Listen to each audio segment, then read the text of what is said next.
नमस्कार बच्चों।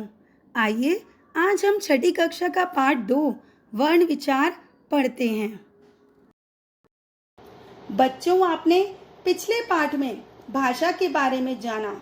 भाषा वाक्यों के मेल से, वाक्य शब्दों के मेल से और शब्द वर्णों के मेल से बनते हैं। वर्ण भाषा की सबसे छोटी इकाई है जिसके टुकड़े नहीं किए जा सकते। वर्णों के 2 प्रकार होते हैं, स्वर और व्यंजन। आइए सबसे पहले हम स्वर के बारे में जानते हैं। स्वर के 3 भेद होते हैं, ह्रस्व स्वर, दीर्घ स्वर और प्लुत स्वर। ह्रस्व स्वर जिन स्वरों के उच्चारण में केवल एक मात्रा का समय लगता है वे ह्रस्व स्वर कहलाते हैं। ये 4 होते हैं, छोटा अ, इ, उ और री। दीर्घ स्वर वे स्वर जिनके उच्चारण में ह्रस्व स्वर से दुगना समय लगता है, वे दीर्घ स्वर कहलाते हैं। ये गिनती में 7 होते हैं, जैसे बड़ा आ, बड़ी ई, बड़ा उ, ए, ओ और औ। तीसरा, प्लुत स्वर। इस स्वर के उच्चारण में दीर्घ स्वर से भी अधिक समय यानी 3 मात्राओं का समय लगता है। बच्चों, इसका केवल एक ही उच्चारण है, ओम। ओम को हम अपने श्वास द्वारा जितना लंबा खींचना चाहें खींच सकते हैं। बच्चों, हिंदी में स्वरों की संख्या 11 होती हैं। इनकी सबसे बड़ी विशेषता यह है कि इनका उच्चारण बिना किसी अन्य वर्ण की सहायता के किया जाता है। आइए अब व्यंजन के बारे में जानें। हिंदी में इनकी संख्या 33 होती है। इनका उच्चारण करने के लिए स्वरों की सहायता लेनी पड़ती है।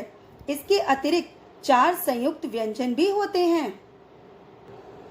जिन व्यंजनों के उच्चारण के समय श्वास वायु और जीवा मुख से अलग अलग भागों को स्पर्श करती है, वे स्पर्श व्यंजन कहलाते हैं। ये गिनती में 25 होते हैं। व्यंजनों का उच्चारण करते समय हवा मुख के अलग अलग भागों से टकराती है। उच्चारण के अंगों के आधार पर व्यंजनों का वर्गीकरण कुछ इस प्रकार किया गया है।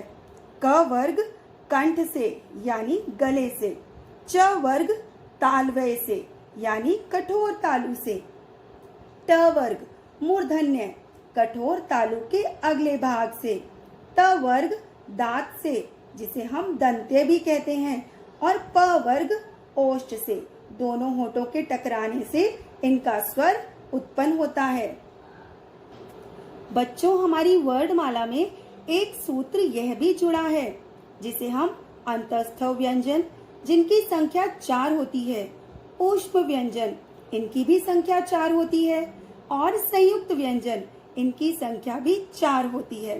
अंतस्थ व्यंजन, अंत यानी मध्य, स्थ यानी स्थित। इन व्यंजनों का उच्चारण स्वर तथा व्यंजन के मध्य का सा होता है। उच्चारण के समय हमारी जीभ मुख के किसी भाग को स्पर्श नहीं करती। ये 4 हैं, य, र, ल और व। ऊष्म व्यंजन, ऊष्म यानी गर्म। इन व्यंजनों के उच्चारण के समय वायु मुख से रगड़ खाकर ऊष्मा पैदा करती है, यानी उच्चारण के समय मुख से गर्म हवा निकलती है।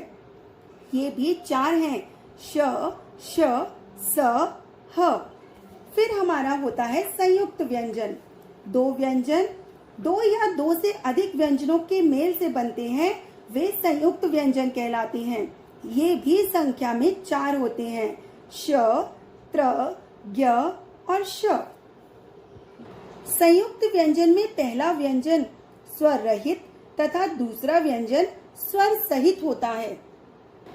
देखिए, यहाँ पर संयुक्त व्यंजन के कुछ उदाहरण हैं, जैसे क और श के मेल से हमारा कक्षा वाला श बना है। क स्वर रहित है और श के साथ हमारा स्वर है। वैसे ही त स्वर रहित है और र के साथ हमारा अस्वर है। इसी प्रकार ज, अ, श और र। आइए कुछ अब अनुस्वार और अनुनासिक के बारे में जानें। अनुस्वार, इनका चिन्ह शिरोरेखा के ऊपर बिंदु के रूप में लगाया जाता है। इनका उच्चारण करते समय हवा नाक से बाहर निकलती है, जैसे हंस, कंधा, पंख, रंग आदि। इनका प्रयोग पंचमाक्षर के स्थान पर किया जाता है। अनुनासिक, इनका चिन्ह शिरोरेखा के ऊपर चंद्र बिंदु के रूप में लगाया जाता है। इसका उच्चारण करते समय हवा नाक और मुख से समान दबाव के साथ बाहर निकलती है, जैसे हंसी, चांदनी, भांति, मांग आदि। बच्चों, र का प्रयोग मात्राओं के रूप में भी होता है। र या रैफ के प्रयोग अलग अलग रूपों में होते हैं। जैसे जब भी हम रैफ का प्रयोग जिस वर्ण पर करते हैं, र का उच्चारण उस वर्ण से पहले किया जाता है।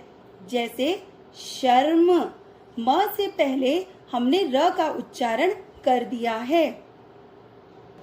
इसी प्रकार र पदेन का प्रयोग अलग अलग रूपों में किया जाता है। यहाँ पर हम जिस वर्ण में इस र का प्रयोग करते हैं, यानी र प्रदेन का प्रयोग करते हैं, इसका उच्चारण उस वर्ण के बाद में किया जाता है। जैसे क्रम, क के बाद हमने र का उच्चारण किया है। ग्रह, र का उच्चारण हमने ग वर्ण के बाद में किया है। इसी प्रकार ड, व, ट जैसे व्यंजनों में पदेन र का प्रयोग इस प्रकार किया जाता है। जैसे राष्ट्र, इसमें ट का साउंड, र की जो आवाज है, ध्वनि, वो हमारे जीभ में टकराती है। ड्रामा। विच्छेद का अर्थ होता है अलग करना। शब्द के वर्णों को अलग अलग करके लिखना वर्ण विच्छेद कहलाता है। वर्ण विच्छेद करते समय स्वरों को मूल रूप में लिखा जाता है तथा व्यंजनों के नीचे हलंत लगाना आवश्यक हो जाता है। यहाँ आपको कुछ शब्दों के वर्ण विच्छेद का उदाहरण दिया गया है। किताब, क हलंत के साथ जमा ई, जमा त, जमा आ, जमा ब, जमा अ।